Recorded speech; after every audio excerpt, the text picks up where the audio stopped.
তো নমস্কার সবাইকে, কেমন আছেন? আজকে একটা জুস তৈরি করব। অরেঞ্জগুলোকে আগুনে পুড়ে আমি জুস করে নিয়েছি। তাহলে চলুন কিভাবে করেছি তা আপনাদেরকে একটু শেয়ার করি।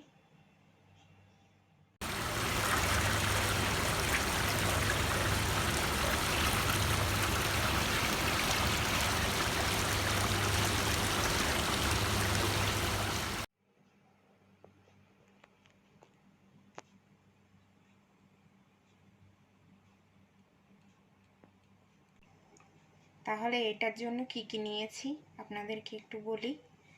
অরেঞ্জ নিয়েছি দুটো, আপনারা চাইলে আরও বেশিও নিতে পারেন। তারপরে মধু নিয়েছি, চাট মশলা নিয়েছি, কয়েকটা তুলসী পাতা নিয়েছি, সন্দুক লবণ নিয়েছি। তাহলে শুরু করা যাক। এগুলো একটু আগুনে পুড়ে নেব, মোসাম্বিগুলোকে। তো অরেঞ্জগুলোকে একটু পুড়ে নিচ্ছি আমি।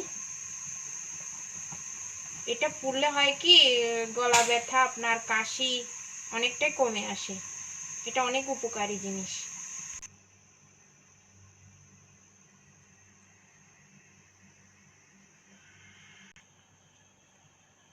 তো আমি হামানদিস্তা দিয়ে তুলসীগুলোকে একটু ছেঁচে নিচ্ছি। তো দেখেন আমি অরেঞ্জগুলোকে পুড়ে নিয়েছি। তো অরেঞ্জটা পোড়ার পরে জুসটা আলাদা করে নিয়েছি। এখন এর মধ্যে আমি এক এক করে যে তুলসীর রস আছে ওটা দিয়ে দিচ্ছি।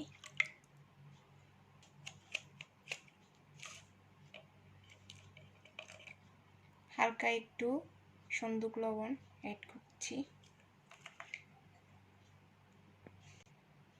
হানি অ্যাড করছি,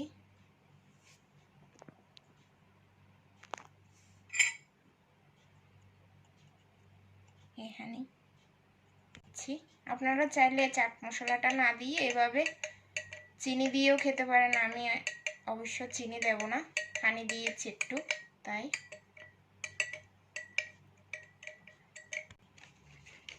যারা টক খেতে পারেন না তারা একটু চিনি দিয়ে খাবেন এটার সাথে।